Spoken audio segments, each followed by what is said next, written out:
Մենք ապրում ենք եթե մեղքի մեջ, ուրեմն մեռած ենք հոգով։ Ուրեմն հարություն նշանակում է մեղքի մեռելությունից կենթանանալ, նոր կյանքի մեջ մտնել, նոր մարդ դառնալ, վերափոխվել լիովին։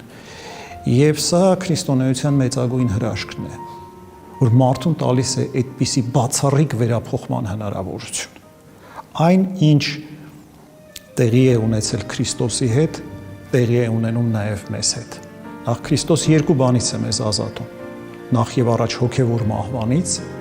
որը տեղի են ունեցել մեղքի հետևանքով, առաջի պատիժներ, որ մենք կտրվել էինք աստվածային իրականությունից, այսինքն մենք հոգեպես հարություն ենք առնում, եւ երկրորդը մեռելների հարությունն է, այսինքն այն ինչ տեղի է ունեցել Քրիստոսի հետ, համաձայն քրիստոնեական վարդապետության, տեղի է ունենալու բոլորիս հետ։ Եվ այս տեսակետից քրիստոնեությունը միակ կրոնն է, որ պատասխանում է, թե ինչ է լինելու մարդու հետ։